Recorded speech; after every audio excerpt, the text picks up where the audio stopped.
Okay, para sa mga nandito po, sana nandiyan ang inyong mga Bibles at tayo ay magtatapos doon sa ating huling parte ng article number 13. No?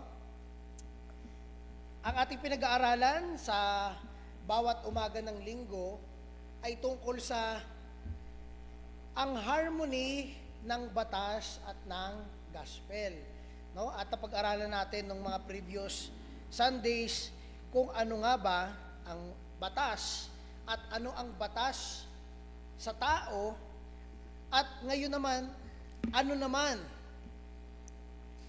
ang gospel at ang kinalaman nito sa batas. Itong dalawang ito ay never magkakontra, no? Merong mga nagsasabi, ay, dumating si Kristo, kaya ibig sabihin nun, ang gospel ang batas ay wala na. Pero mali po ang ganong kaisipan, no? Ulitin ko lang po para lahat tayo ay nasa parehas na kinatatayuan, no? Bago tayo pumunta sa huling parte ng ating pag-uusap. Una po, ano ang batas ulit? Ang batas ay, yung pinag-uusapan natin, yung law. Ano yung batas? Ito ay mga ano?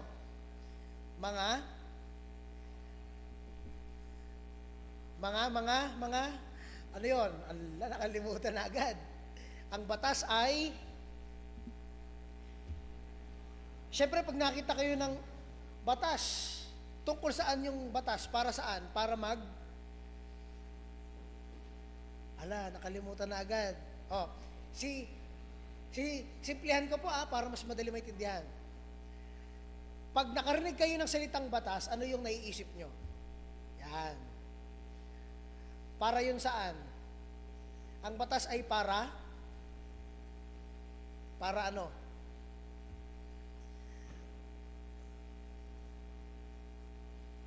Hindi na alam. Example, diyan sa barangay ninyo, meron nagpapatupad yan ng batas, di ba? So, pag nagpapatupad ng batas sa isang lugar, para saan yon? Para saan? Para kontrolin ng tao? Hindi. Para saan? Para saan? Sige. Para sa ano? Lakasan mo. Hindi ka narinig. Sige. Para sa kapakanan ng mga tao, di ba? Tama? Okay. Tama yon. Meron pang isa. Maliban para sa kapakanan ng mga tao, malapit na para sa ano? Para saan?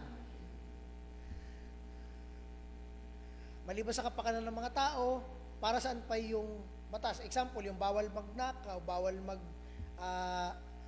bawal pumatay. Para saan yon?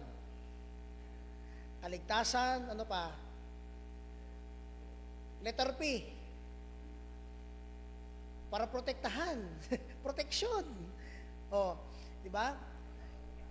Sa mga barangay ninyo, merong batas na ganun. Bakit? Para sa kapakanan ng mga tao, para sa protection ninyo, para sa ikakaayos ng inyong buhay. Dahil kung walang batas, ano mangyayari? Magulo. No? Merong nakawan. Yun ang dahilan kung bakit kailangan ng batas. Ngayon, pag dumating tayo sa batas ng Diyos, parehas rin po na itsura ang pinag-uusapan natin.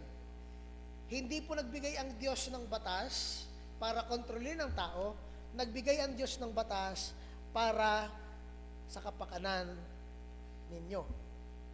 Para sa kapakanan natin. Para sa protection natin. No? Para sa ating buhay. Bakit? Imagine pagka pumatay ka, no? Hindi ka lang basta papabayaan ng Diyos. May kapalit yan, no? Pag gumawa ka ng isang bagay na labag sa batas, ano ang gagawin ng barangay o ng pulis? Ano gagawin? Papalakpakan ka. Hindi, ano po? Example, nagnakaw ka. Ano gagawin sa iyo ng pulis at saka barangay? Hulihin ka, syempre. 'Di ba? Tapos hindi ka lang huliin, ano yung gagawin doon sa ninakaw mo? Anong gagawin nun? Okay na yon. Sige na, uwi ka na. Anong gagawin? Ikukulong kung napatunayan at hindi nagka-areglo. Diba? Dahil siyempre, nagnakaw. Tapos, meron yung kaparusahan na pantay para sa pagnanakaw. Diba? Ang pagpatay nga, pwedeng habang buhay na sa kulungan eh. Diba? Hindi lang yon. Hindi nyo ba alam na meron yung pagnanakaw na wala ng piyansa? Oh. Yung latest news ngayon, di ba? Yung nagnakaw ng doon sa Kabanang Bayan. Ano nangyari sa kanya? Hinuli siya at wala na siyang piyansa. Hindi na siya pwede magpiyansa kahit na mapera siya, hindi na siya papalabasin. Bakit? Kasi yun ang batas. Nagets natin? Kaya hindi ko maintindihan kung bakit pagdating sa batas ng Diyos, maraming mga Kristyano ay, hindi na natin sinusunod yan. Ay, bago na yan. Hindi na tayo makalumang tao. Hindi ito pang makalumang tao. Ang batas ng Diyos, ano na pag-aralan natin? Ang batas ng Diyos ay banal. Ang batas ng Diyos ay tuwid. Ano pa? Ang batas ng Diyos ay merong hustisya. Nakuha natin? Okay? So, ibig sabihin, napakahalaga na magsimula tayo sa tama. Merong Diyos na banal at tuwid, nagbigay siya ng batas, at yung batas na yun ay syempre hindi para sa ikakasama ng tao. Kung ang Diyos ay isang banal at tuwid na Diyos, nagbigay siya ng batas, yung batas na binigay niya ay may kabanalan at may katuwiran. No? Ibig sabihin, pag tayo na tao ay lumabag doon sa batas ng Diyos, anong ibig sabihin nun? Nilalabag natin ang kabanalan at katuwiran ng Diyos. Diba? Ayaw ng Diyos na magnakaw tayo, pero dahil sa kagustuhan mong nagnakaw ka. No? Ang problema hindi yung batas. No? Ang problema hindi yung batas. Ang problema ay ang tao. Yun yung pangalawa natin na pinag-usapan. No? Ang batas ay ibinigay para sa kapakanan ng tao. Ang batas ay binigay para proteksyonan, bigyan ng pag-iingat ang tao. Dahil pag lumabag ang tao sa batas ng Diyos, ano ang kabayaran? Sabi ng Roma, ang kabayaran ng kasalanan ay kamatayan. Nakita natin yon? Ganon ka-strict ang Diyos pagdating sa kasalanan. No? Mga kaibigan at mga kapatid, dapat maintindihan natin, nung binigay ng Diyos ang batas, ang naging problema ay ang tao. No? Dahil hindi kaya ng tao sundin ang batas, dahil nga sa kanilang pagmamahal sa kasalanan, sa kagustuhan nilang gawin ang kagustuhan nila, ano ang nangyari? Ang batas ay naging salamin para pag tumingin ng tao sa batas, makikita nila ang kasalanan nila.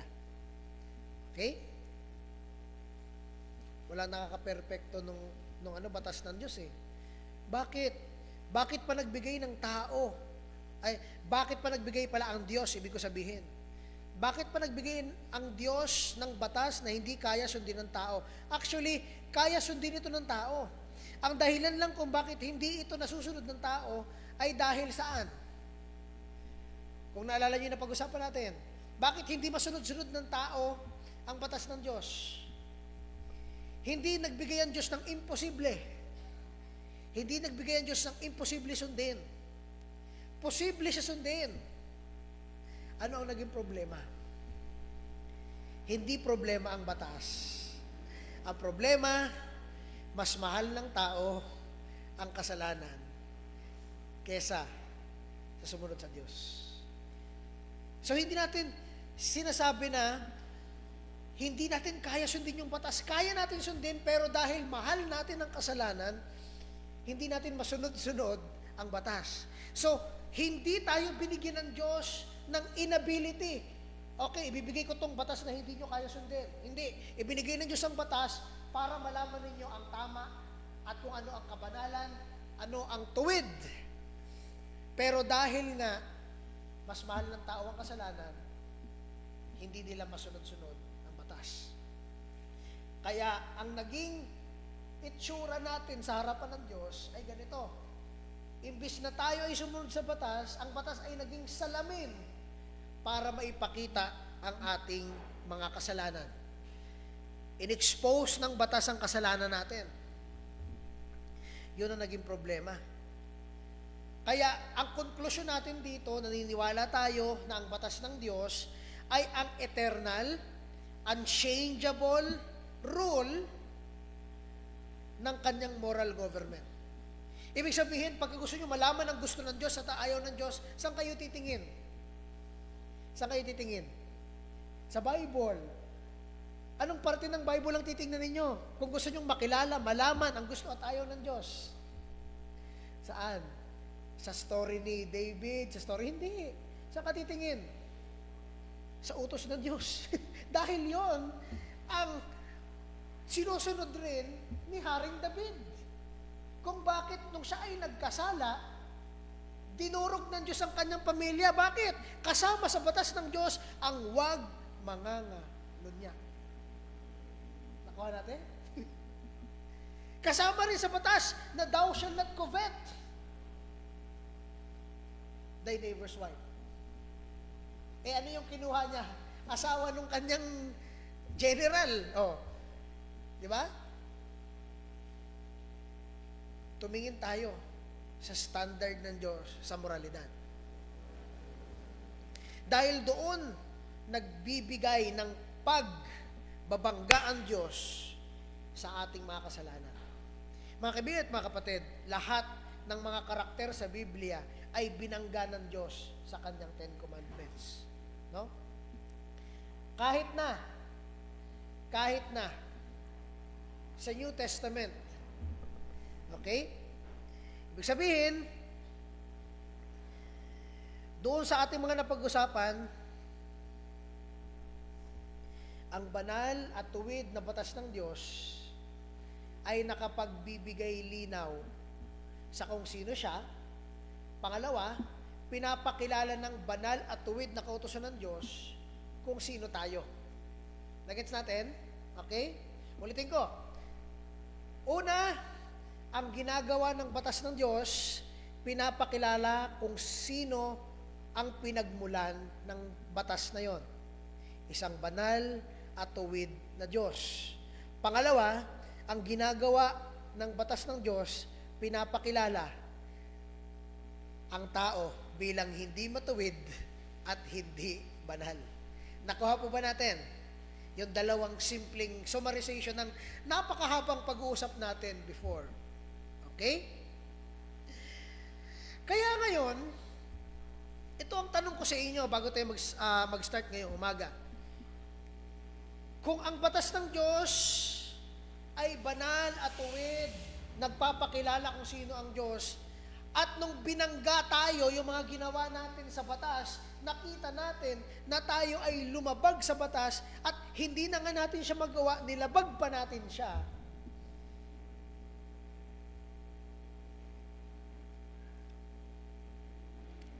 Paano tayo? Paano tayo magiging maayos sa harapan ng Diyos? Ito ang tanong ko sa inyo ngayong umaga. Kung walang taong kayang sundin ang batas at kagustuhan ng Diyos sa moralidad, sa kabanalan at sa katuwiran, kung walang taong kaya makagawa nun dahil mas mahal nila ang kasalanan, ang tanong, paano tayo magiging maayos sa harapan ng Diyos? Ang dahilan kung bakit hindi, kahit na manalangin ka sa Diyos, kahit na tumambling ka ng tumambling, ay hindi ka papakinggan at papaboran ng Diyos dahil wala ka sa Diyos. At ayaw tumingin ng Diyos. Sa kanyang kabanalan, ayaw niyang tumingin sa karumihan. Ibig sabihin ba, David, marumi tayo? Kung hindi ka naniniwala na tayo ay marumi sa harapan ng Diyos, then hindi ko alam kung anong klaseng Kristiyano tayo. Ang karumihan natin sa Diyos, sa harapan ng Diyos, ang kaisa-isang bagay. Ang kaisa-isang bagay na naiambag natin sa pagkapako ni Kristo sa krus. Sasagutin natin ngayong umaga ang tanong na to. Paano tayo magiging maayos sa Diyos? Galit sa atin ng Diyos eh. Bakit? Kasi lumabag tayo sa Kanyang batas. Yung Kanyang katuwiran, ito ang mabuti ha. Ang ginawa natin ay, ayoko nga yan. ito nga yung mabuti. Sabi ng Diyos, ito yung mabuti. Sabi ng tao, ayoko nga yan. Yung Israel na Kanyang piling bayan, paulit-ulit nahuhulog, paulit-ulit lumalabag sa Kanyang batas, tumatalikod, walang pakialam sa batas ng Diyos, paulit-ulit, hanggang sa nasira na lang yung templo nila, hanggang nasira na lang yung kanilang tabernacle, nirebuild nila pero nasisira. Bakit? Kasi paulit-ulit nilang kinokontra, nilalabag ang agreement nila ng Diyos. Hindi nyo ba alam ang batas ay parte ng tinatawag na covenant? Ibig sabihin ng covenant ay agreement. Alam nyo ang agreement? Kasunduan. Example, ako at may isang tao pa, nag-agree kami. Okay? Gigising ka ng alas 8. Sige, nag-okay siya, nag-okay ako. Nagets natin? Ngayon, pag gumising siya ng alas 8 o maaga pa, sumusunod siya. Pero pag gumising siya ng lagpas ng alas 8, ano yon? Ang sinasabi ng tao, normal yun kasi tao lang siya. Hindi natin pinag-uusapan yung kanormalan. Ang pinag-uusapan natin yung kasunduan. Yun ang tinatawag natin na covenant. At yung batas, ang agreement ng kasunduan na yon. Ito, sa kasunduan natin, ito ang rule 1, rule 2, rule 3, rule 4, hanggang rule 10. At yun ang paulit-ulit nilalabag nating mga tao. Nakukuha ba natin? Kaya wala tayong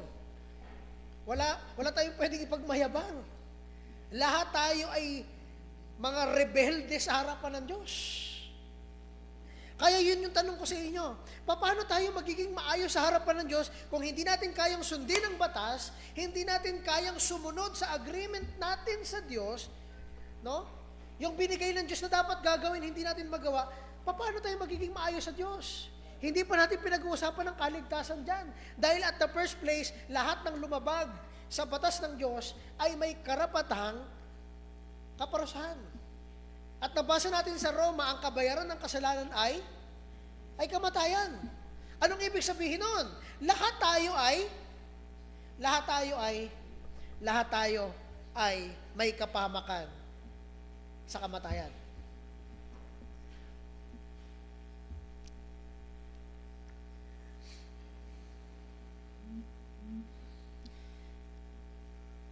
Bago tayo pumunta sa ating susunod na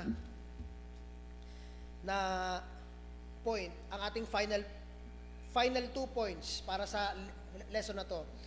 Gusto ko lang to ulitin para maging malinaw sa lahat. Ang dahilan kung bakit hindi tayo pwedeng maging maayos sa harapan ng Diyos sa pamamagitan ng batas. Number 4 yan, kung pwede mailabas ng ating PPT. The reason why man can't be made righteous in God's sight by God's law is this. Number 1, dahil mas mahal ng tao ang kasalanan. Hindi ang Diyos nagbigay ng imposibleng task. Hindi ang Diyos nagbigay ng imposibleng commandments. Hindi ang Diyos nagbigay ng hindi kaya gawing batas. Hindi po.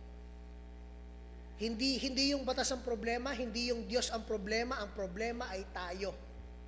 Ang problema ay mas mahal natin ang kasalanan sa mundong ito kesa ang kaayusan, katuwiran at kabanalan. Ganon tayo ka-selfish. Hindi kayo naniniwala? Hindi kayo naniniwala? O, ito, tatanungin ko kayo. Pag nagpipray kayo, ano ang una nyong binabanggit? Nagpapasalamat ba kayo sa Diyos o yung hinihingi nyo na agad? Di ba? Karamihan sa atin, ang unang prayer, Lord, pahingi ng ganito, pahingi ng ganyan. Hindi ka pa nga nagpapasalamat sa Diyos, humihingi ka na agad. Para pasalamatan naman lang ang buhay mo. No? At ang lahat ng meron ka, ganun ka selfish ang tao. Hindi lang yon. Pagka minsan, hindi na tayo nananalangin, hindi na tayo nagpe-pray. Bakit? Kasi maayos yung buhay eh. Kailan ka mananalangin at magpe-pray? Aba, pag nagkaroon ka ng problema, Lord, lalapit ka na sa Panginoon. Bakit? May problema ka na. Pero nung wala kang problema, okay lang sa'yo kahit mag-skip ka ng prayer, mag-skip ka ng pagbabasa ng Bible. It's okay kasi busy ako sa work, busy ako sa school. Pero pag dumating yung problema, araw-araw makikita mo yung nakaluhod. Lord, please, nakayuko pa yung ulo niyan sa sahig, Lord. Diba? Pero, pag walang problema, casual lang. Ganun ka self-centered ng tao. Because man is accustomed to do sin. Yan ang number 2 natin. Nakasanayan na natin eh. Simula pagkapanganak natin, ang nakapaligid sa atin, puro kasalanan. Kahit nasa Krisyanong pamilya ka, ang environment sa paligid mo ay mayroong mga kasalanan. Kaya pagka ang isang pamilya ay hindi nahubog sa makadiyos na pananalita, makadiyos na perspektibo, may Biblia sa gitna ng pamilya, may standard ng Biblia ang pamilya. Lalaki ang mga anak, magiging mga adult, magkakapamilya yan, magkakaasawa, na hindi alam kung ano ang pagiging makadiyos. Matuwid at banal na mga aksyon. Dahil ang tao ay sanay sa kasalanan. Number 3, because man's very nature, sabi ng verse na binasa natin, the carnal mind is enmity against God. Imagine nung hindi ka paligtas, ang iyong kaisipan puro karnal. Puro kamunduhan. At ang isip ng makamundo, ang isip na karnal, ay, ano ibig sabihin ng enmity? Ano ibig sabihin ng enmity? Kakontra. Kaaway. Nino? Ng Diyos. At enmity against God. Romans 8:7 yan. For it is not subject to the law of God, neither indeed can be. Nakita nyo yun? Kung pwede mo dyan mailabas yung Romans 8:7. Dyan sa inyong mga Bibles, kahit wag na dyan, tingnan nyo sa inyong mga Bibles. Romans chapter 8:7. Look at this verse. Because the carnal mind is enmity against God. Kontra siya ay hostile, no? Siya ay may pagkapuot laban sa Diyos. Ano daw ang dahilan kung bakit may pagkapuot laban sa Diyos ang mga isip ng mga karnal at makamundo? Dahil daw, hindi ito nagpapasakop saan? Hindi ito nagpapasakop sa kautusan ng Diyos. Hindi nga maaari. Nakita niyo yon? Ibig sabihin, ganon kahalaga ang batas ng Diyos para ipakita sa tao kung sino ang Diyos, ano ang gusto ng Diyos, at kung ikaw ay makamundo at karnal, makikita mo, pag binasa mo ang batas ng Diyos, hindi ko kayang sundin ng mga bagay na ito. ni Brother David, ang bilis lang sundin ng batas ng Diyos. Huwag kang papatay, hindi pa ako mapatay, hindi pa ako nagnanakaw, tapos hindi pa ako nangalunya, pero may nakasulat doon, thou shall not covet. Hindi nyo ba alam, ang covetousness ay isa sa sakit ng mga Kristiyano. Ito ay pag may nakita kang isang bagay sa ibang tao, nagkakaroon ka ng, gusto ko ng ganon, gusto ko yun. Doon lalabas yung jealousy, greedy, yung pagiging greedy. At hindi lang yun. Yun ay mga pambatas tao na galing sa Diyos. Paano yung mga batas na nanggaling sa Diyos? Huwag mo gagamitin ang pangalan ng Diyos, ha? Hindi maayos na bagay. No? Huwag ka magkakaroon ng ibang Diyos. Ay, marami tayong Diyos-Diyosan. No? Wala kaming ganun, Brother David. Ang Diyos-Diyosan mo yung bagay na kumukuha ng oras mo at sinasamba mo. Anong ibig mo sabihin yan? Mas marami yung oras mo para dun sa bagay na yun. No? Pwede yan maging pag-aaral. Pwede yan maging trabaho. No? Sa sobrang batak mo sa trabaho, sobrang nipis na ng spiritual mong buhay. No? Or pwede yan yung mga pinagkakabisihan natin. Hindi ko alam, pero pag meron kang ibang idolo maliban sa Diyos, then ikaw ang makakakita niyan. Ikaw ang makaka-reflect ng bagay na yan. Hindi lang yon. Importante rin yung tinatawag nating rest day o yung tinatawag na Sabbath day. Di ba, Brother David, ang Sabbath day ay Sabado? Hindi, ang rest day ay yung araw na tayo ay nagsasamba. No? Hindi na tayo Hudyo, pero ang araw ng pagsamba natin ay yung isang araw kung saan hindi tayo nagtatrabaho, wala tayong gagawin na mahirap, wala tayong gagawin ng mga bagay na pang sa mundo. Lahat ng gagawin natin sa isang araw na yon ay para sa Diyos. Yun yung binibigay natin. So ang tanong, nagkakaroon ba kayo ng Sabat? This is our Sabbath. So pag hindi nyo pa naibibigay yung isang araw na yun para sa Diyos, then lumalabag tayo sa salita at batas ng Diyos. That's our point. Ang dahilan kung bakit hindi nakakasunod ng tao sa batas, hindi dahil nagbigay ang Diyos ng imposibleng commandments. Ang dahilan kung bakit hindi tayo nakakasunod ay hindi dahil nagbigay ang Diyos sa puso natin ng kahinaan. O, tao ka, hindi mo talaga kayang makasunod sa batas. Mali! Kaya natin makasunod. Ang dahilan lang kung bakit hindi tayo makasunod sa batas ay simple. Alam niyo kung ano? Yung kagustuhan natin, yung pagmamahal natin sa kasalanan, mas mahal natin ang kasalanan kesa sa katuwiran at sa kabanalan. Okay? Yun ang problema. Yun ang batas. Okay? Ang batas at ang tao, anong relasyon ng batas ng tao? Pinapakita ng batas kung sino ang Diyos. Pangalawa, pinapakita ng batas kung sino ang tao. Gets natin? Okay? Ngayon punta tayo sa gospel. Ano ngayong kinalaman ng gospel dito? Number 5. Ito na yung lesson natin this morning. Okay? So, bear with me. Kung may notebooks kayo dyan, have your notebooks with you para hindi nyo ito makalimutan. Let's go on number 5. Number 5, what does the gospel tells us? Anong sinasabi ng gospel sa atin? Pwedeng pakilagay na sa number 5 dyan sa ating audiotech. Ayan. What does the gospel tell us? Please sa ating audiotech focus kayo dyan para yung ating points ay hindi mawala. Okay? Number 5, ano ang sinasabi ng gospel sa atin? Okay? Bago tayo magsimula, i-define natin ang gospel at alam ko, nakabisado nyo ito sa inyong isip.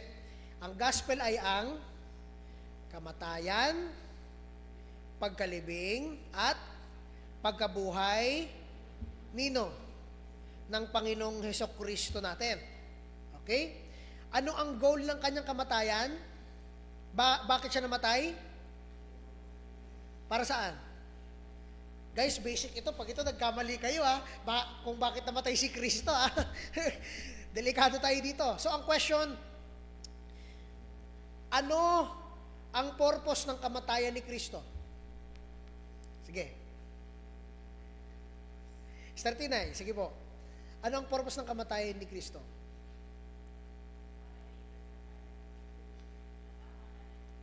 Tama. Thank you po. Very simple. Ang simpleng dahilan kung bakit si Kristo ay namatay sa krus para bigyan tayo ng kaligtasan mula sa kapahamakan ng impyerno at sa kasalanan natin. Di ba? Yun ang dahilan kung bakit si Kristo namatay. Ngayon, ito yung tanong na alam ko for sure, 50% sa inyo alam ito, 50% hindi. Ang tanong, bakit siya nabuhay muli? Meron sa inyo sagot, kasi Diyos siya, kaya siya nabuhay muli. Hindi. Hindi lang yun. May importanteng dahilan ang kanyang pagkabuhay. Sino gustong mag-try? Okay? Ito ang sagot. Ang pagkabuhay ni Kristo ay para malaman ninyo, malaman nating lahat, 100% na yung binayaran niya ay bayad na.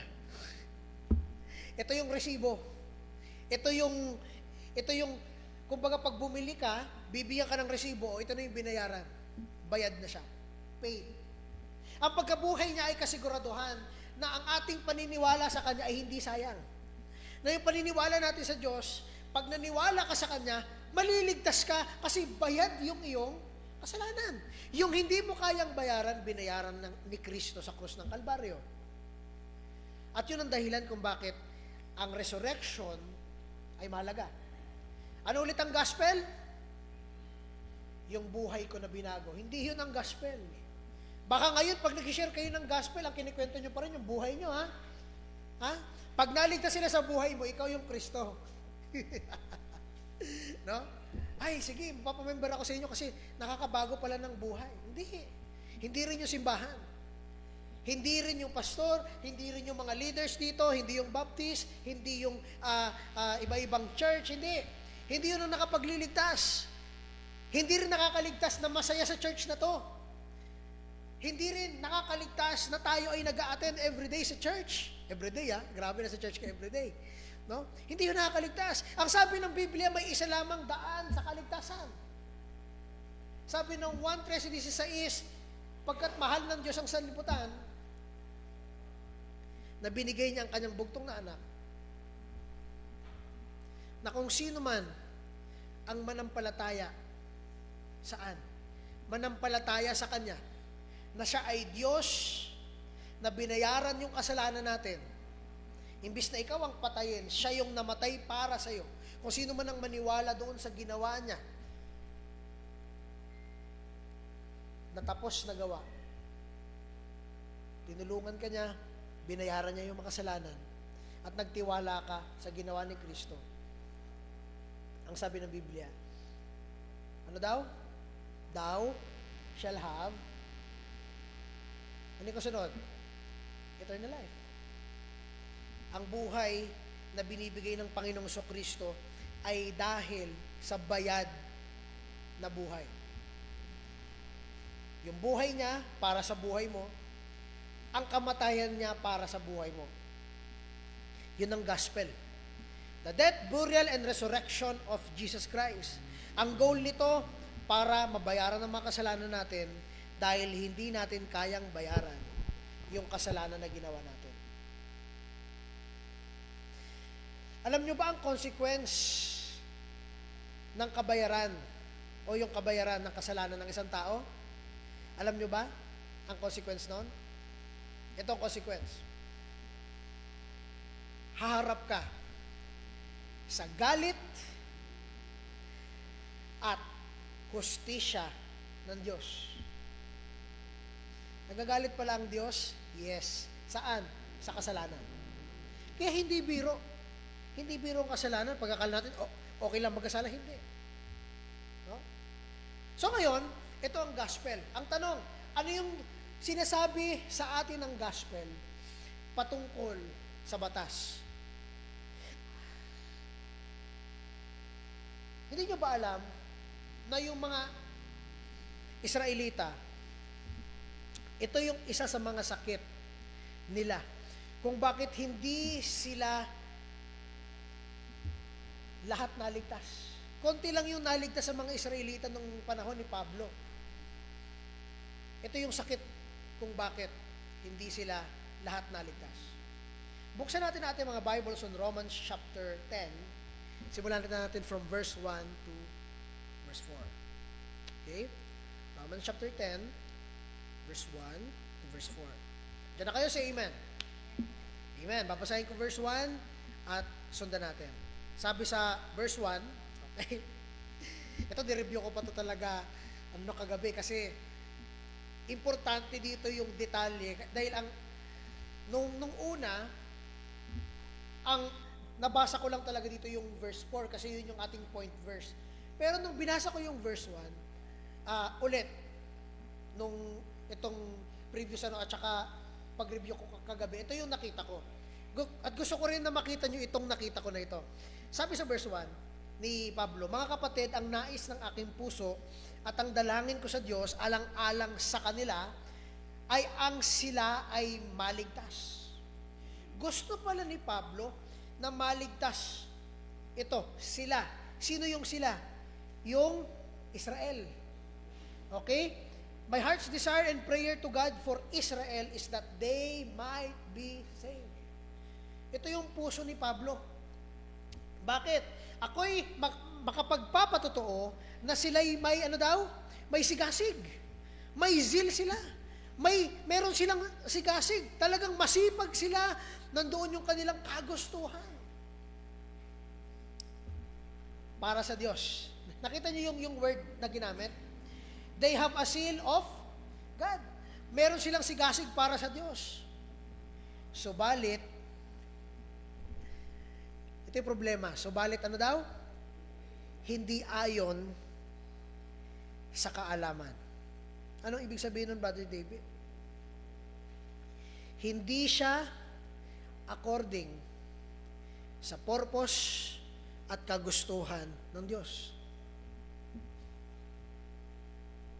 Sabi ni Pablo sa verse 3, sapagkat sa kanilang pagiging mangmang sa katuwiran ng Diyos. Nakita niyo yung word katuwiran ng Diyos?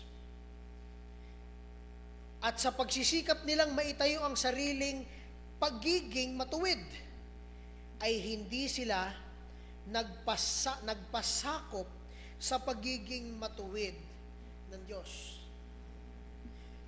Ibig sabihin, na-observe ni Pablo sa kanyang mga kababayan na sobrang sigasig nila para sa Diyos, na gusto nilang maging maayos sa harapan ng Diyos, gusto nilang gumawa nito, para maging maayos sa harapan ng Diyos. Ang problema, sabi ni Pablo, sila ay mga fools dahil hindi nila ginagawa yung gusto ng Diyos. Ang ginagawa nila, yung sarili nilang gusto, sarili nilang paraan para maging maayos, malinis, tuwid sa harapan ng Diyos. Nakukuha ba natin? Nakakasunod? No? Hindi lang ito mga Israelita. Kahit tayong mga tao ay may ganito. Meron tayong sariling kagustuhan na maging maayos. Lord, gagawin ko to. Ito gagawin ko kasi itong mga kaibigan at mga kapatid.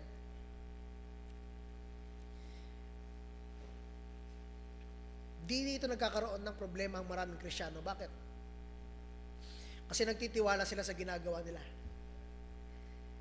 Makakakita ka ng isang Kristiyanong pagod. Brad, ano nangyari sa'yo? Nakakapagod na kasi. Ginagawa ko naman ang lahat. Ligtas ba ako? Bakit nakakagawa pa rin ako ng kasalanan? Sinusubukan ko naman ang lahat. Paano ko masigurado na Kristiyano ako? Nagkakaroon tayo ng doubt. For what? Dahil ginagawa natin yung sarili nating kagustuhan, sarili nating definition, version ng pagiging maayos sa harapan ng Diyos. Tinapos ni Pablo sa susunod na verse. Sabi niya sa susunod na verse, sapagkat si Kristo ang kinauuwian ng kautusan upang maging matuwid ang bawat sumasampalataya. Ano ibig sabihin nun? For Christ is the end of the law. Tinapos ba ni Kristo ang batas? Ang sabi sa Tagalog, kinauuwian. Siya yung dulo ng batas. Siya yung tinuturo ng batas. Anong ibig sabihin nun, Brother David? Linawin mo sa amin yan. Anong ibig sabihin na Christ is the end of the law? Nag-struggle ako nito nung nire-review ko to. Anong ibig sabihin ng end? Tinapos ni Kristo ang law?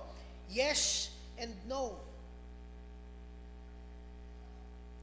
Tingnan natin ito. Bigyan ko kayo ng isang simpleng argumento. Don, pwede pakilabas dyan at Dana. Note, our love of sin broke God's agreement with us. No? Yung ating pagmamahal sa kasalanan, yung nakasira ng agreement natin at ng Diyos. Hindi ang batas ang problema at syempre, hindi rin ang Diyos ang problema. Ang problema yung kagustuhan ng tao. Yung will niya, yung pagmamahal niya sa kasalanan. Kaya anong nangyari, hindi natin ma-meet yung demand ng Diyos. Dapat maging banal kayo, maging kayong tuwid. Be ye holy for I am holy. Hindi natin kayang gawin yun. Kahit ngayon, mayabang ako kung magsasabi akong, ako ay holy na. No. Pero holy ako in a sense of what? Diba? Kahit kayo mga Kristyano ngayon, pwede kayo magsabi ngayon na sa ginagawa ko sa buhay ko, hindi ako banal. Diba? Pero sabi ng Bible, ikaw ay dilinis na, matuwid sa harapan ng Diyos. Paano nangyari yun? How can a sinner in the sight of God be clean and justified? Kaya nga merong ano na sinasabi, yung Latin na Julius el Peccator, ibig sabihin, at the same time sinner, at the same time justified. How can that be? Ito ang argument.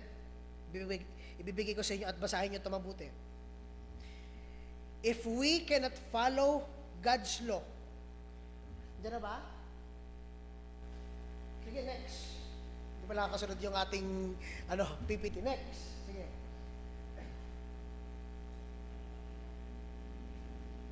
Sige, pakibalik.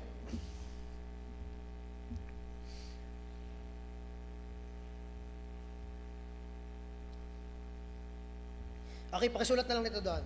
Kung wala dyan. Ito yung ating argument. If we cannot follow God's law because of our moral and spiritual failure. Ano ibig sabihin nun? We are condemned. Tayo ay guilty. Saan? Sa paglabag sa batas ng Diyos. Sa paglabag sa kabanalan at sa kabutihan ng Diyos. Hindi tayo pwede maging tuwid dahil makasalanan tayo. Hindi tayo pwede maging tuwid dahil lumabag nga tayo sa batas. Pero ang batas, sabi nung verse 4, ay merong tinuturo. At yung ating pagkukulang sa pagsunod sa batas ay meron ring itinuturo. Tingnan niyo ito mabuti at gusto ko po na makita ninyo ito.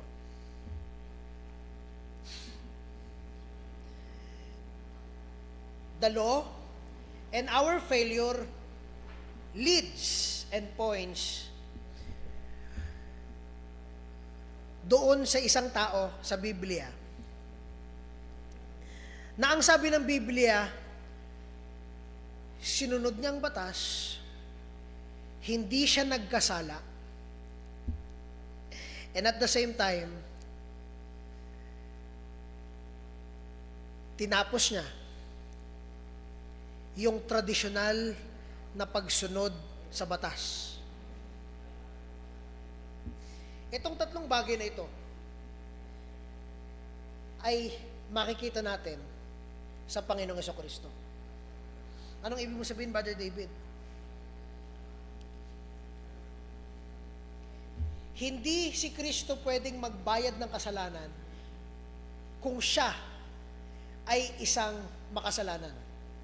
Ayon sa tradisyon ng mga Israelita, para patawarin ng Diyos ang mga Israelita, kailangan nilang magbigay ng isang tupang malinis, walang depekto, walang rumi, walang mga bali sa katawan, perpekto at magandang klaseng tupa. Ibibigay yon sa altar para patayin, para patawarin sila ng Diyos. Hindi pwedeng magbayad ang may kasalanan. Kaya, anong ginawa ng Panginoon sa Kristo? Sinunod niyang batas. Sinunod niya yung batas, wala siyang kasalanan, kahit na 3 beses siya tinempt ng dyablo doon sa wilderness. Bibigay ko sa iyo yung tinapay. Nagugutom ka, tinapay. Di ba? Hindi siya nagkasala. Hindi siya lumabag sa kagustuhan ng Diyos. No? Ang sabi niya nga kung pwedeng maialis itong gagawin ko sa akin, alam ko ang dadanasin ko. Itong kopa na ito na dumaan sa akin, ito ang dadanasin ko, alam ko to. Kung pwede itong maialis sa akin, pero hindi ang kagustuhan ko, kundi ang kagustuhan ng aking Ama.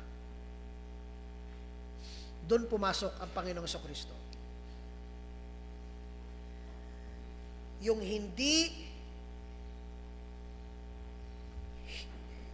hindi natin maisip ay itong bagay na to.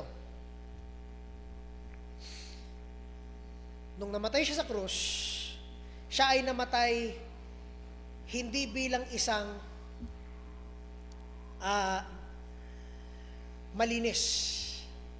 Sabi mo, Brother David, siya ay isang malinis na tao at walang kasalanan. Pero bakit, sabi mo, ngayon, namatay siya na hindi malinis? Malinis siya, pero naging marumi siya dahil kinuha niya yung kasalanan ninyo. Kinuha niya ang kasalanan natin. Yan ang tinatawag na doctrine of substitution.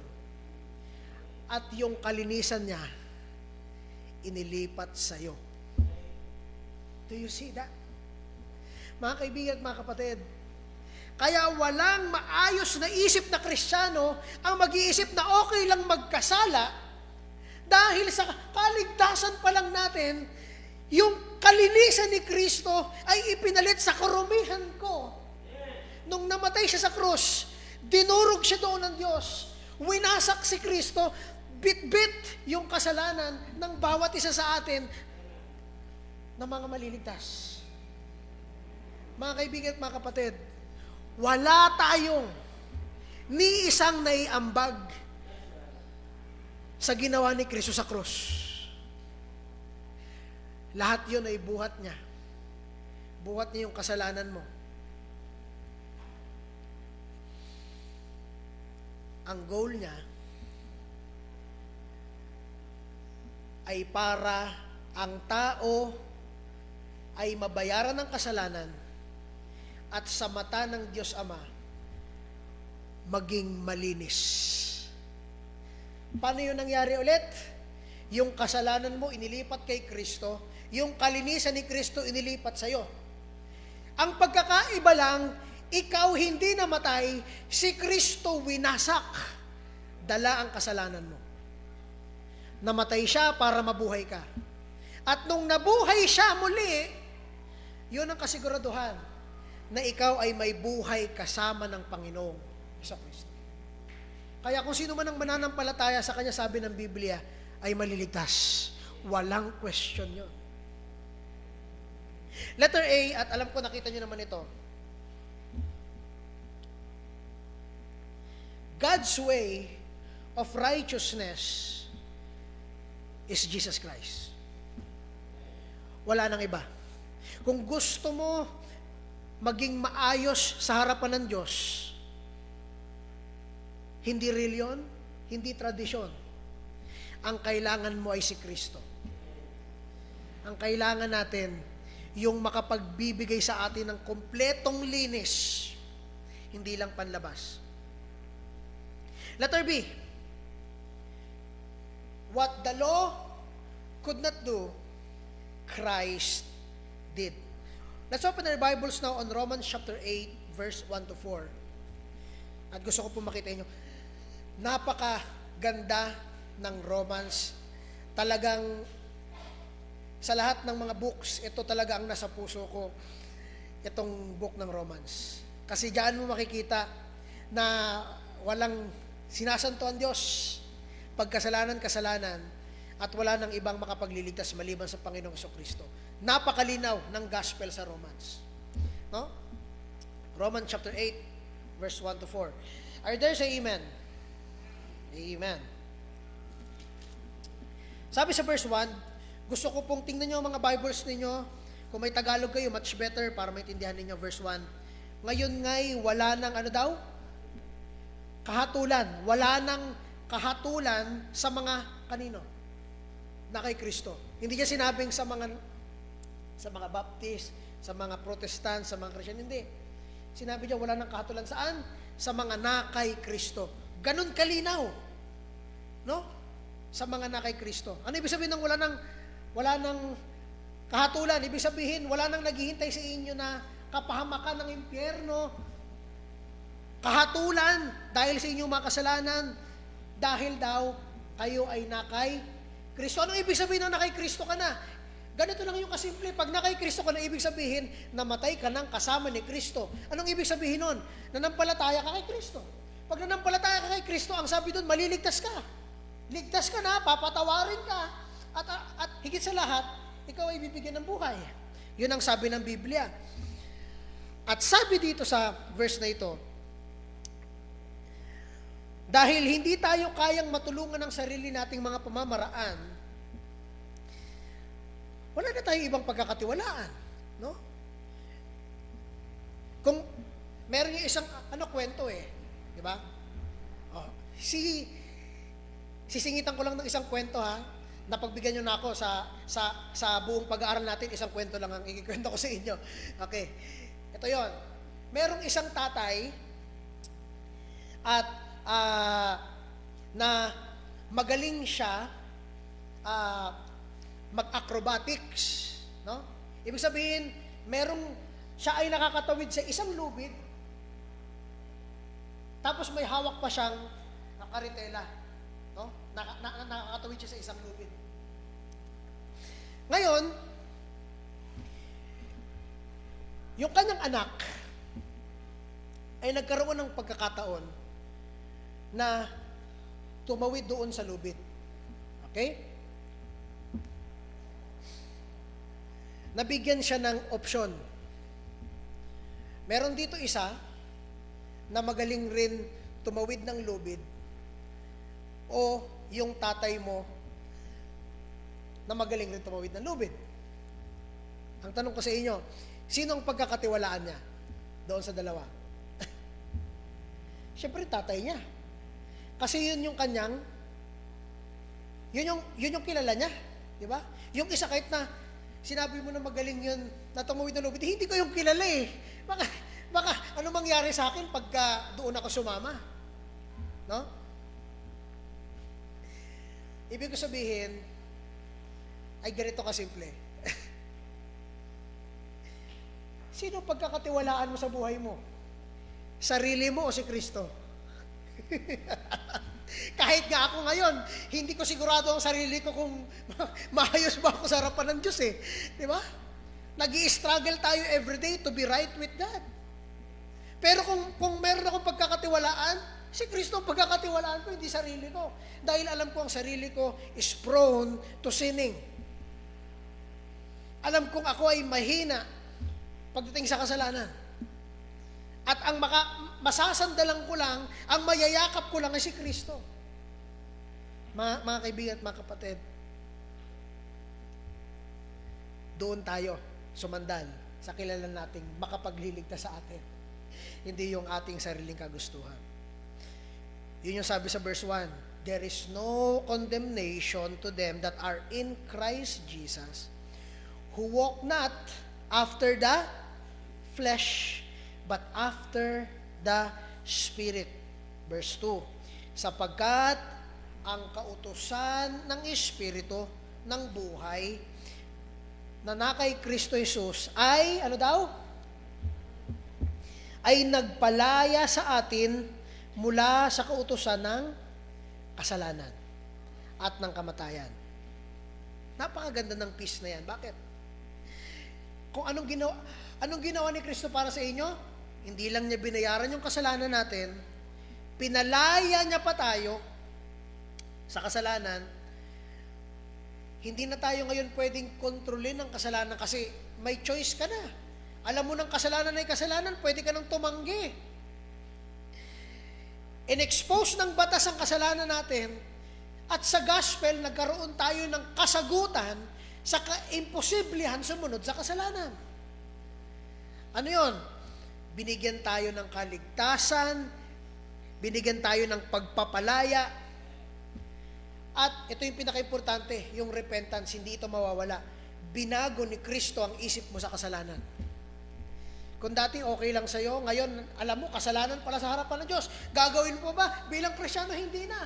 Saan ang galing ang kaisipan na yan? Hindi yan sa'yo. Binigayan ng Espiritu ng Diyos para maging ebidensya na ikaw ay binabago na ng Diyos. You see that?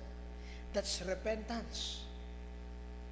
Kaya pagdating natin sa faith, hindi na tayo magtataka kung bakit tayo mananampalataya sa Diyos.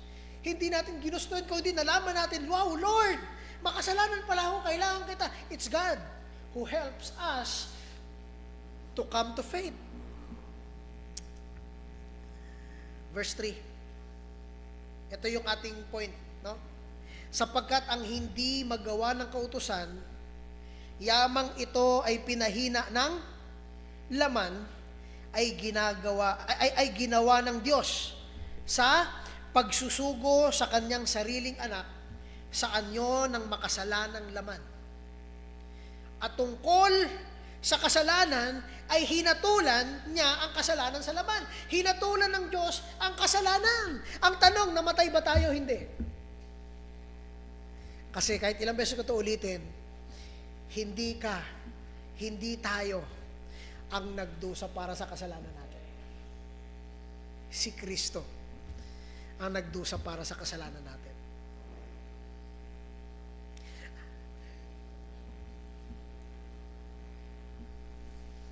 Hindi problema ang batas.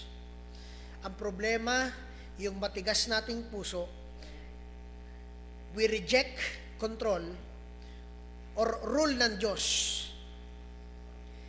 o yung righteousness ng Diyos. Kasi gano'n natin kamahal yung sarili natin eh. At yung sa tingin natin ay tama. Pero ang batas ay banal at tuwid. Pinapakita ng batas ang karumihan sa puso ng tao.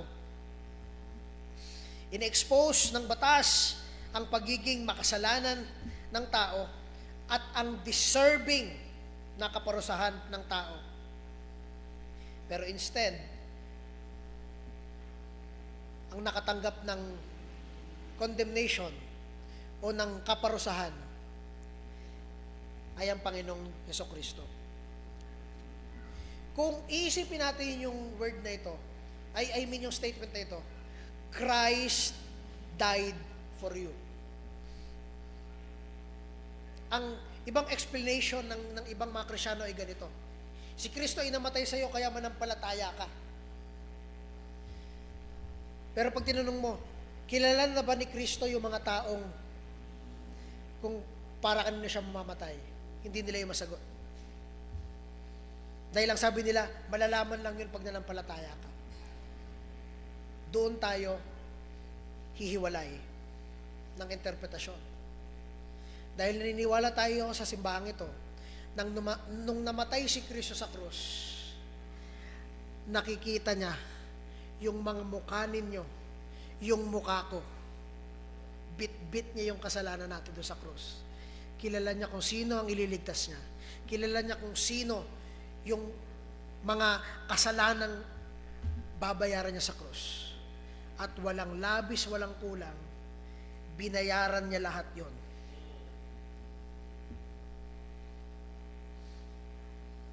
Isang malinis para sa hindi malinis, isang banal para sa baluktot at makasalanan.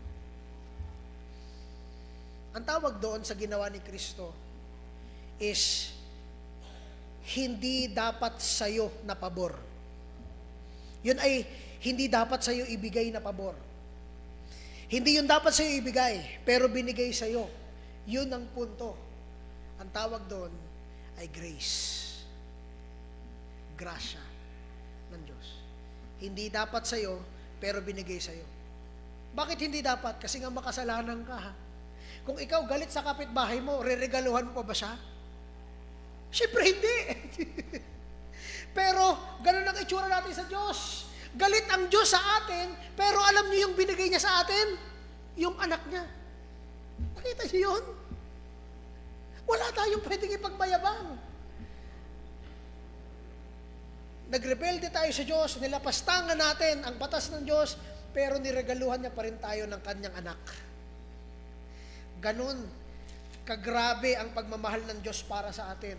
Pinadala niya ang kanyang anak para mamatay sa ilalim ng hustisya niya, sa hustisya na hindi deserve ni Kristo, pero naging deserve niya kasi tayo dapat yun.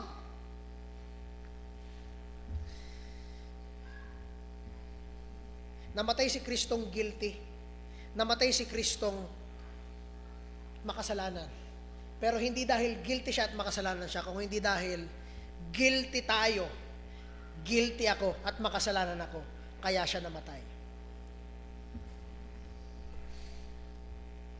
At yung equivalent nun, hindi yun kalahati, hindi yun partial. Yung buo, kabuuhan na equivalent ng kasalanan mong ginagawa araw-araw ay binayaran ni Kristo. Pero hindi pa ako nun pinapanganak, Brother David. And that's the point. Si Kristo, binayaran niya ang kasalanan ng mga tao. In the future, in the present, and in the past. Lahat yon ay binayaran niya. Kaya pag humarap ka sa Diyos, hindi nakikita ng Diyos ikaw. Dahil kung ikaw ang makikita ng Diyos, dudurugin ka ng Diyos. Pero pag humarap ka sa Diyos na nakikita ng Diyos, si Kristo. Kaya ang sabi ng Biblia, siya ang nasa gitna. Siya ang mediator. Kaya pag nagpipray ka, hindi ka nagpipray kung kani-kaninong tao. Kanino ka nagpipray? In Jesus' name we pray. Amen. Bakit? Kasi sa Kanya, si Kristo ang ating attorney. Pag kinakausap tayo ng Diyos, dadaan kay Kristo at sa Kanyang salita. Pag kinakausap natin ng Diyos, dadaan kay Kristo papunta sa Diyos. Siya ang ating high priest. Siya ang ating mediator. No? Kaya hindi tayo nagpipray kahit kani-kaninong tao. O kani-kaninong ano. Kahit kay Mary. Isa lang ang pinagpiprayan natin. Sino? Yung nagligtas sa atin na magdadala ng panalangin natin sa Diyos. Nakuha po ba? Wala nang iba. Verse 4. Kaya tama yung kante. Jesus paid it all. All to Him I owe. No?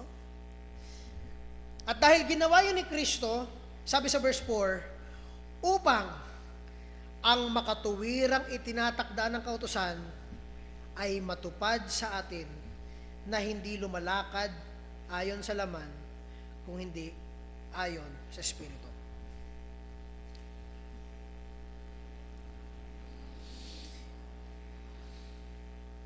Hindi natin pwedeng sabihin na wala ng batas. Okay? Sagutin natin. Tinapos na ba ni Kristo ang batas? Yes and no. Yes, dahil yung tradisyonal na pagsunod sa batas at pagsasakripisyo ay tinapos na ni Kristo. Wala na yon. Hindi mo na kailangan mag-alay ng tupa na malinis kasi wala naman tupa sa Pilipinas. Paano kaya tayo papapatawad ng Diyos? No? Wala tayong may alay na maayos. Di ba? Tinapos na yun ng Panginoong Jesucristo. Bakit? Kasi ginawa niya na yung batas. Tinapos niya na yung batas. No? Ito yung susunod. Ngayon pa, hindi na sa pagsunod, kung hindi saan? Sa pananampalataya. Ulitin ko para malinaw, hindi na sa pagsunod sa batas, kung hindi sa pananampalataya kay Kristo. Anong ibig sabihin, Brother David? Noon, para mapatawad ka, kailangan mong mag-alay. Pag namatay yun, bibigyan ka ng Diyos ng kapatawaran, pero hindi ka pa naman nagbago. Bakit? Kasi ulitin mo pa rin yun. Meron ka namang kakayahan na gumawa, kumuha ng at patayin yung alay na yon para mapatawad ka ng Diyos. Kaya paulit-ulit every year, meron nga silang tinatawag na Day of Atonement. Every year, ang high priest sa mga Israelita ay nagbibigay ng alay para sa buong bayan ng Israel. Hanggang ngayon, ginagawa nila. Wala pa rin silang kasiguraduhan sa kanilang kaligtasan maliban kung sila ay sumusunod sa Panginoong Jesucristo. Anong pagkakaiba? Nung dumating si Kristo, inabolish niya yung ganong tradisyon. Kaya ang sabi doon sa verse na nabasa natin, kung babasahin niyo ulit, that the righteousness of the law might be fulfilled. Hindi nyo na kailangan ulit-ulitin. Ito ay nakikipag-usap doon sa kanyang mga... hindi nyo kailangan ulit-ulitin yon traditionally para maging maayos sa harapan ng Diyos. Dahil hindi naman kayo kayang baguhin, sabi ng Hebrews, hindi kaya baguhin ng batas ang inyong kaloob-looban. Ang puso at isip nyo parehas pa rin. Pinatawad nga kayo ng Diyos sa labas, hindi kayo papatayin, pero parehas pa rin ang inyong isip at puso na makasalanan. Tinapos na ni Kristo yon. Pero ito, hindi niya tinanggal ang batas. Sinunod ni Kristo, finulfill ni Kristo. Kaya ang batas at ang gospel ay hindi magkakontrahan. Pinapakita ng batas kung sino ang Diyos, pinapakita ng batas kung sino ang tao. At tumuturo ang batas sa kukumpleto ng lahat ng yon. Kung bakit tayo ngayon sumusunod sa batas ng Diyos, hindi dahil para maging malinis tayo sa harapan ng Diyos. Bakit ka ngayon sumusunod sa batas ng Diyos? Dahil ito ang kabanalan at katuwiran ng Diyos. Ayon sa Panginoong Jesucristo. Mga kaibigan at mga kapatid, that's a different mind. No? Hindi ka sumusunod dahil takot ka. Sumusunod ka dahil nananampalataya ka. That's the difference. No? That the righteousness of the law might be fulfilled who walk not after the flesh, but after the Spirit. Hindi yun kayang gawin ng batas, pero kinumpleto ni Kristo. Kaya kung sino man ang mananampalataya, ay maliligtas. Walang naliligtas sa pagsunod, kung hindi may naliligtas pag nanampalataya ka, magtiwala ka doon sa ginawa ni Kristo sa krus. Kasi tapos na yon. Wala ka nang kailangan doon idagdag. Christ help us to overcome sin and pay, kung pwede mo dyan may ilabas, Christ help us to overcome sin and pay its penalty and power over us. Kaya ang sabi rin doon, pinalaya tayo ng Panginoong Jesucristo. Hindi yun kayang gawin ng batas. Kahit na mayroong batas na wag pumatay, yung mga killer, papatay yun sa palihim. Diba? Or mapigilan man sila ng batas, pero sa puso nila, gusto pa rin nila gawin. Ang pagkakaiba kay Kristo, malalaman mo kung gaano ka karumi, at kung gaano ka baluktot sa harapan ng Diyos, kailangan mong magbago. Hindi mo kailangan sumunod. Kailangan mong baguhin ang isip mo. Repent and believe. Bar- Meron nga nagsabi, yung nabasa natin last Sunday, paano mo mapapalitan ang spot ng isang jaguar, no? Or ang isang balat ng Ethiopian, kaya mo ba siyang palitan? No? Hindi mo kayang gawin yun. Hindi mo siya kayang gawin. Ganun rin ang batas, hindi ganun kayang baguhin. Pero si Kristo ang kayang magbago ng isang tao. Di ba? Lahat naman siguro tayo ngayon ng mga Kristyano nandito ay mag-agree. Yes, naniniwala po kami na pag ikaw ay mananampalataya kay Kristo, marami kang tatalikuran. Tama yon. Ibig sabihin, effective yung ginawa ni Kristo sa krus. Ang batas, hindi yung kayang gawin, pero ginawa ni Kristo. Nakakasunod ba? Okay? Lastly, number 6. At tatapusin na natin ito mabilisan dahil time na. Okay? Ending nito ng ating article number 13 At may Thanksgiving pa tayo. Number 6. Let's end with this. Where does the gospel and the law lead us? Saan na ngayon ito papunta? Number 6. To a new life following God. Okay? Kung may notebooks kayo, isulat niyan. Iisa-isayin natin itong mga bagay na to. Hebrews chapter 8 verse 10. If you would open your Bibles now in Hebrews chapter 8 verse 10. Diyan na kayo, say amen. Ay, may Hebrews pala, Brad. Yes. Meron pong Hebrews. Bago siya mag-James. Hebrews 8:10. Diyan na kayo, say amen. Amen. Hebrews chapter 8 verse 10. Sabi sa verse 10,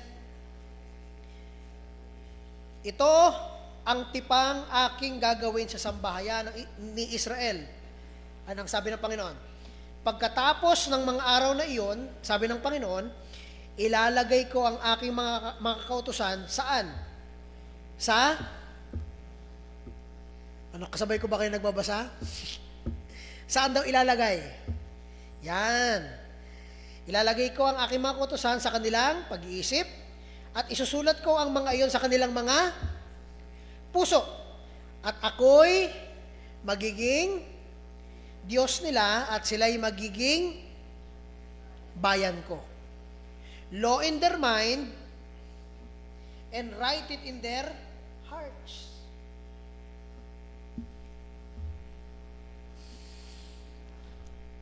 Letter A,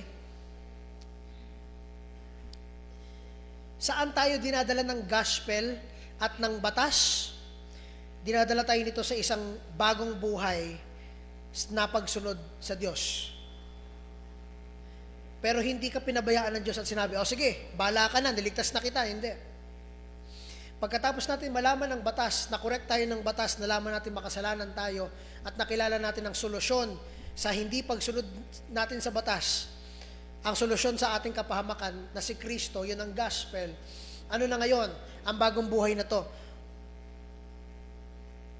Hindi tayo pinabayaan ng Diyos. Letter A, God is there to help us walk in this new life. Anong kinalaman nun, Brother David, sa verse? Para sa isang Kristiyano, ang naghihintay sa kanila pag sila ay naging Kristiyano ay hindi pagbalik sa dati nilang ginagawa. Pag naging silang Kristiyano, ito na ay bagong buhay sa paglalakad kay Kristo. Doon tayo dinadala ng gospel. Ang batas ng Diyos ay batas pa rin ng Diyos. Hindi pa rin ito nagbabago. Ito ay banal pa rin, tuwid pa rin ito, at hindi pa rin ito napapalitan. Kung ano ang gusto ng Diyos, yun pa rin ang gusto ng Diyos. Wala pa rin pagbabago sa kanyang batas. Ito ang ating standard. Ang batas ng Diyos, ang standard natin. Kung gusto natin malaman o maalala, ano ang gusto ng Diyos. At kung ano ang nakaka-trigger ng kanyang hustisya. No? Nandun ang Diyos. Sabi ng verse 10, isusulat ko sa kanilang isip at puso. Ibig sabihin, ang Diyos ang magpapaalala sa inyo sa pamamagitan ng kanyang ano. Ano daw yun? I will put my ano sabi ng verse 10? I will put my laws ang kanyang batas ang magpapaalala sa inyo. And I will be their God, and they shall be my people. Pero Brother David, para to sa mga Israel. Yes! Ang kagandahan nun, inampun tayo ng Diyos. Hindi tayo Israel, pero inampun tayo ng Diyos. Kaya kasama tayo dito sa ilalagay niya sa isip at puso natin ng batas. Kaya ngayon, pagkagising mo, paggagawa ka ng isang bagay, Lord, tama ba to? Parang hindi to tama, Lord. Naalala ko yung sabi mo, kasi ilalagay niya sa isip at sa puso. Nakuha ba natin? Ito ang isa sa mga pangako ng Diyos sa atin.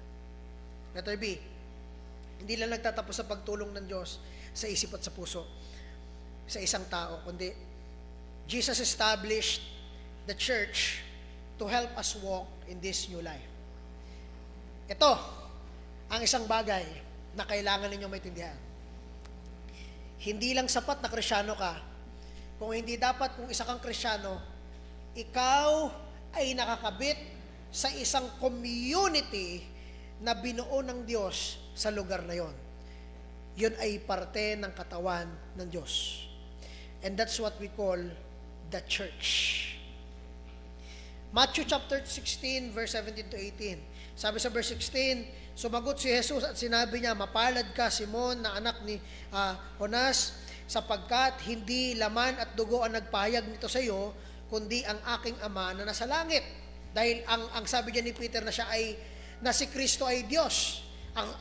Ang tanong ni Kristo sa kanya, sino ba ako? Sa tingin, ang sabi ni Simon Peter, ikaw ay Diyos. You are Lord. At sinabi ko naman sa iyo na ikaw ay Pedro, at sa ibabaw ng batong ito ay itatayo ko ang aking iglesia, at ang mga pintuan ng Hades ay hindi magwawagi laban sa kanya. Sino yung sa kanya ito? Sino yung shall not prevail against it? Ano yung it dito? Yung it dito is none other than the church. Hindi matatalo kahit ng pintuan ng impyerno ang simbahan ng Diyos. Naniwala ba kayo doon? Sa sinabi ng Panginoong Jesucristo. Amen ba? Ano po ang ibig sabihin nito para sa atin? Ibig sabihin, kung ang Panginoong Jesucristo ay nag-establish ng simbahan, dapat maging parte ka ng isang simbahan. No? Walang individual Christian. Walang single Christian. Kung hindi ang meron sa Biblia na malinaw ito, church. Ulitin ko po, walang individual Christian sa Biblia. Meron dito na sinasabi sa New Testament, walang iba kundi church. Church. Kung paano ang pagmamahal ng isang asawa sa kanyang asawa, ganun rin ang pagmamahal ni Kristo sa kanyang simbahan. Namatay si Kristo para sa kanyang simbahan. So, sino yung simbahan? Yung mga mananampalataya. Kaya dapat meron kang kinaaniban na isang lokal na simbahan kung saan ka lalago bilang isang Kristiyano. 1 Corinthians chapter 12 verse 28. Buksan natin ng mabilisan para tayo makahabol. Okay, 1 Corinthians chapter 12, 28. Andiyan na kayo, say amen. Okay. Isa pa lang? How about the others? Say amen. Andiyan na kayo. Okay. How about the others? Tatlo pa lang yung iba. Okay. Diyan na, verse 28, babasahin ko. At ang Diyos ay naglagay sa iglesia, una yung mga apostol, ikalawa yung mga propeta, ikatlo yung mga guro, saka yung mga gumagawa ng himala, saka mga kaloob ng pagpapagaling, mga pagtulong, mga mamamahala, at ibang uri ng wika. Okay? Ito yung ano sinasabi nilang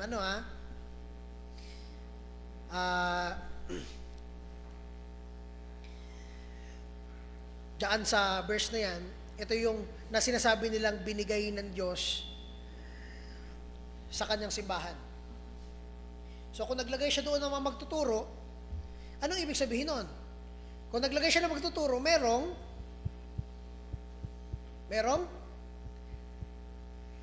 dugtungan nyo guys.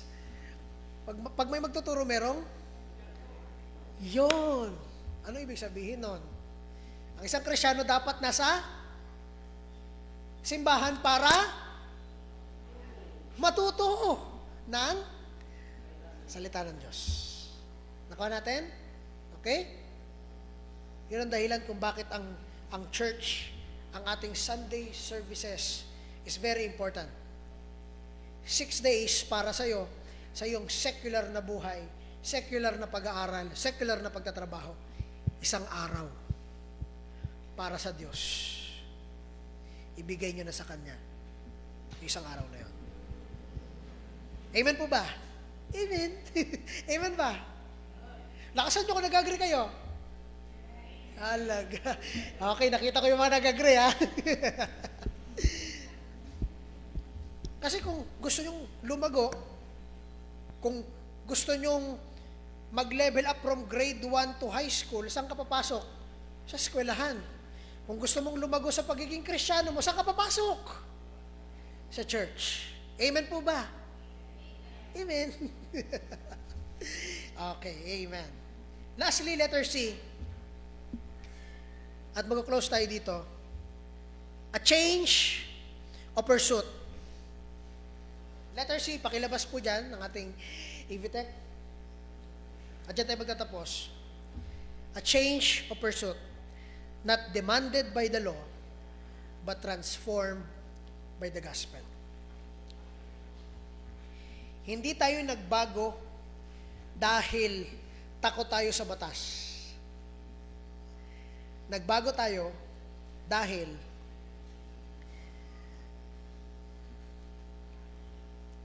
ang ginawa ng Diyos para sa atin ay isang remarkable thing para sa isang Kristiyano na lubos maisip mo, ganun ka karumi sa harapan ng Diyos pero binigyan ka pa rin ng pagkakataon para maligtas. At ang gagawin mo ay sumunod sa kabanalan, sa kaayusan ng buhay. Hindi sa kapahamakan. Napakabuti ng Diyos. Kaya tayo sumusunod sa batas. Hindi na dahil takot tayo sa batas. Sumusunod tayo sa batas dahil alam natin ito ang magdadala sa kabanalan at sa katuwiran. Nag-agree ba kayo doon? Mga kapatid, nag-agree ba kayo? Ang batas ng Diyos ay makapagdadala sa atin sa kabutihan, sa katuwiran, at sa kabanalan. Hindi ka natin ipapahamak. Kalain mo, ayaw mo sumunod sa batas ng Diyos. Ang sabi doon, huwag pumatay, huwag magnakaw. So gusto mong ganon. Ayaw mo sumunod sa ganon. Di ba? Sarcastically. Pero, ang point natin is this. Next doon, the goal and motive na kailangan natin makita. 1 Timothy chapter 1 verse 5. Ano itong change ng pursuit? Kung dati nakatuto ka lang sa iyong career, ngayong nakilala mo ang Panginoong Jesucristo at nalaman mo na may Diyos na galit sa kasalanan at nalaman mo na mayroong katuwiran at kabanalan sa pagsunod sa Diyos nung ikaw ay naligtas, ano ang pagbabago na pinapakita sa atin ng Biblia? Sabi sa 1 Timothy chapter 1 verse 5, subalit ang layunin ng aming tagubilin ay pag-ibig na nagmumula sa malinis na puso at sa mabuting budhi at sa pananampalatayang hindi pakunwari. Ang motibo daw ng instruction na sinabi ni Paul kay Timothy ay ganito: kung bakit namin kayo binibigyan ng ganitong mga alituntunin, ganitong mga susundin, ay para sa tatlong ito. Ano daw yung una? To love from a pure heart. May pagmamahal galing sa isang malinis at maayos na puso. Pangalawa, magkaroon ng ano daw? good conscience. At pangatlo, magkaroon ng sincero, hindi peke, kung hindi totoong pananampalataya. Yun ang ini-instruct ni Paul kay Timothy. Bakit ko kayo tinuturuan? Bakit ko kayo iniiwanan ng mga gagawin? Ito yung gagawin nyo, ito yung wag nyo gagawin. Kasi para magawa nyo itong tatlo na ito. Para magkaroon kayo ng tatlong ito. Ito ang maging motibo ninyo. To have a pure love, to have good conscience, and to have sincere faith. Hebrews chapter 12, verse 14. Ito, napakaganda nito. To our direction. Saan naman tayo ngayon papunta? Kung naghahanap ka ng direksyon, ngayong Kristyano na ako, naniniwala na ako sa batas na makasalanan ako, kaya kailangan ko si Kristo dahil di ko kayang sundin ang batas ng Diyos, pero ngayong naniniwala na ako sa Diyos, saan na ngayon ako pupunta? Kung ang motibo natin ay magkaroon ng isang pusong puro, pagmamahal na puro, good conscience, sincere faith, saan naman tayo ngayon papunta? Kung naghahanap kayo ng direction, ito ang sundin ninyo. Ano sabi sa Hebrews 12:14? Pagsikapan ninyong magkaroon ng, sabay-sabay tayo, kapayapaan, sa gusto nyo lang? Sa lahat. At ng kabanalan, na kung wala nito'y walang sino mang makakakita ng Panginoon. Amen po ba? Aba, sige. Amen. Kung naghanap kayo ng direction kung saan kayo pupunta, follow peace and holiness. Ulitin ko, follow peace and lowliness. Kung nagsisimula ka pa lang sa iyong Christian life, kung nagsisimula ka pa lang sa iyong buhay bilang isang Kristiyano, ito ang sundin ninyo. Layo ka sa drama, layo ka sa katoksikan, no? Kahit na sa kalsada, sa opisina, sa eskwelahan, follow peace. And most especially, ang sundin natin sa pananalita, sa mga action natin ay follow holiness. Makikita yan kahit sa trabaho mo. Sobrang galing mo sa trabaho pero garapal ka. Kitang-kita yan sa'yo. Di ba? Pero kung ikaw ay nagtatrabaho at nakikita ng mga kaopisina mo, you are professional. And you are following God. Di ba? Makikita nila ang holiness sa'yo. Sa school, sa work, and sa ibang mga bagay. Lastly, sa pagtatapos natin, Jude chapter 20 to 21. Para sa ating pang-araw-araw na paglalakad sa Panginoon. Jude chapter 20 to 21. Diyan na kayo, say amen. Verse 20. Sabay-sabay natin basahin. Ngunit kayo, mga minamahal, patatagin ninyo ang inyong sarili sa inyong kabanal-banalang pananampalataya. Manalangin sa Espiritu Santo. Ingatan ninyo ang inyong sarili sa pag-ibig ng Diyos na inyong hintayin ang habag ng ating Panginoong Jesucristo tungo sa buhay na walang hanggan. 3, ang aalalahanin natin sa ating araw-araw na pamumuhay. Una, buuhin nyo ang inyong sarili sa pundasyon ng inyong pananampalataya continuously. Patuloy. Every day, magpatuloy ka.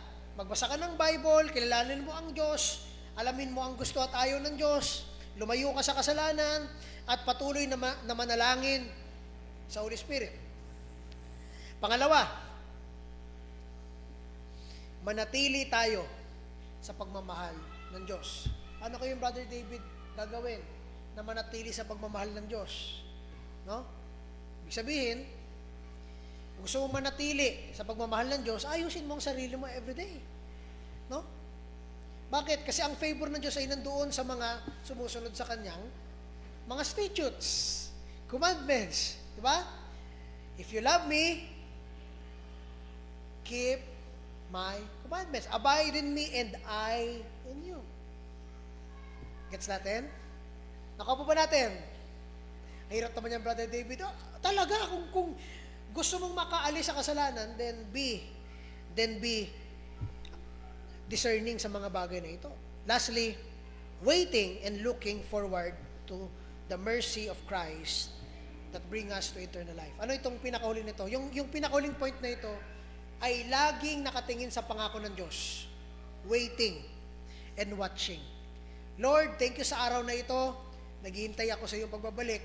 Magpapatuloy ako bilang isang Kristyano. Nakuha ba natin? Very simple, no? Very simple na mga paalala galing sa mga verses na ito. Pero kung gusto natin maging maayos ang ating paglalakad sa Panginoon, build yourself in the faith continuously, praying, keep yourself in the love of God, and lastly, wait and look for Christ. Dahil yung mercy niya, ang iniintay natin sa kanyang pagbabalik. Bakit nga ba nasabi itong mercy? The mercy of Christ that bring us to eternal life. Meron tayo yung dalawang perspective dito. Una, yung mercy na binigay niya sa atin sa kaligtasan. Pangalawa, yung mercy na gagawin niya sa pagbalik niya. Tapos na. Tapos na tayo sa kasalanan. We're done. No? Closed transaction. Closed transaction na tayo sa kasalanan. We will be free completely. No? So, yung tatlong bagay na yon ang sana maging nating ending. In conclusion, pwede mo dyan doon pakilabas. In conclusion, we believe that one goal of the gospel is to save men from their love of sin, which the law exposes. Itong goal ng gospel. Para iligtas ang tao sa kanilang kagustuhang magkasala, sa kanilang pagmamahal sa kasalanan. Next, Christ came not just to save, but to restore men to sincere and not fake obedience to the holy law. Ito yung ginagawa ng mga Israelite. Nagiging peke na tuloy yung kanilang pagsunod. Bakit? Kasi gusto nila yung sarili nilang kagustuhan kaysa sa kagustuhan ng Diyos. Kaya doon tayo sa genuine, sa totoo, sa gusto ng Diyos, na righteousness. These are connected to the means of grace. Ang pagkain at ang gasolina ng ating spiritual life, walang iba kundi ang ating pag-attend ng church na in-establish sa New Testament church. Pag-pray, pagbabasa ng Bible, at lahat ng mga bagay na naakala nyo parang basic sa Kristyano, hindi po siya basic sa isang Kristyano. Necessity siya ng isang Kristyano. Kung hindi kayo mabubuhay na hindi kumakain, ganun rin dapat ang tingin nyo sa inyong spiritual life. Kailangan kong kumain para lumago at mas makilala ko pa ang Diyos, para makita ng tao sa buhay ko kung sino ang Diyos. At pangalawa, hindi makakaandar ang kotse na walang gasolina. Bukas Lunes na naman. Isang week na naman. Sana tayo ay punong-puno ng salita ng Diyos ngayong araw, punong-puno ng Diyos, makilala natin kung sino ang Diyos, kung sino siya, para kinabukasan, handa kang humarap sa kasalanan at sa tentasyon. Kasi kilala mo ang Diyos, nalaman mo kung sino ang Diyos ngayon, harapin mo ang buhay mo na merong Diyos. Okay? Nagasuba natin? The harmony of the law and the gospel, hindi sila magkakontra, sila ay magkasunod. Okay? Sila ay nag-agree. Okay? So, amen. Natapos natin. Bago tayo magtapos, meron bang question? Bago tayo mag-end, meron bang question? Sige po.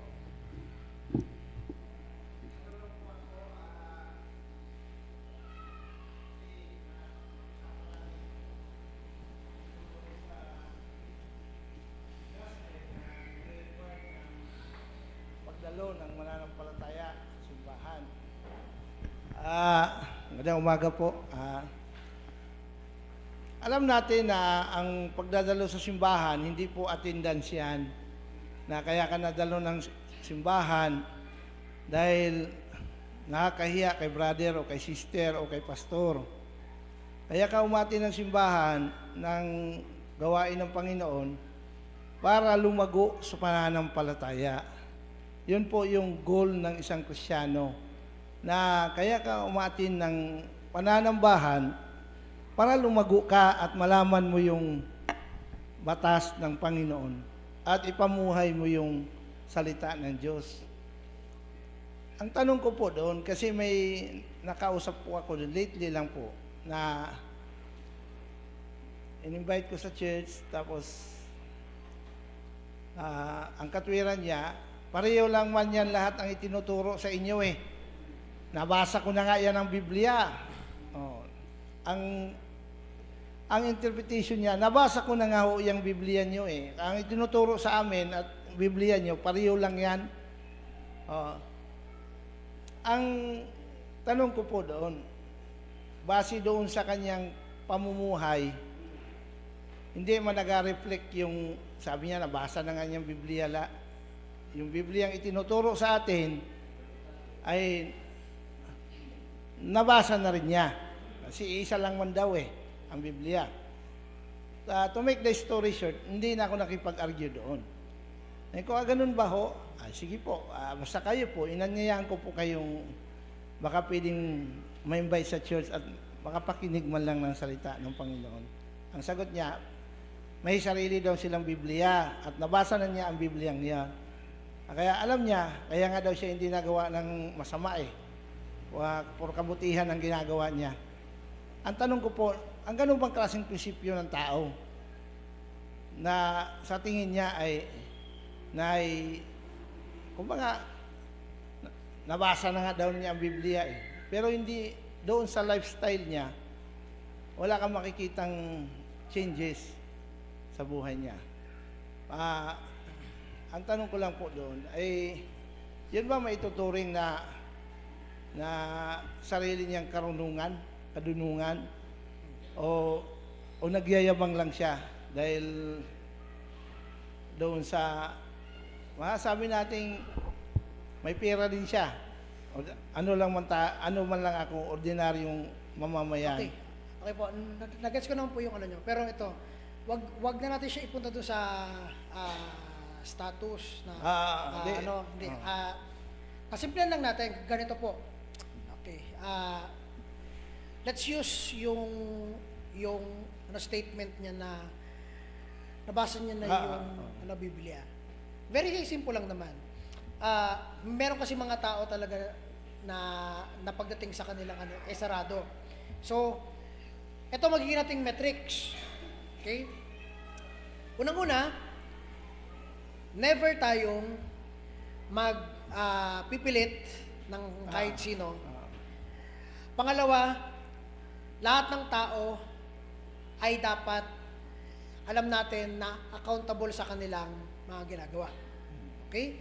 So, doon sa pangalawa, bakit ko sinabing dapat natin malaman na lahat ng tao ay accountable?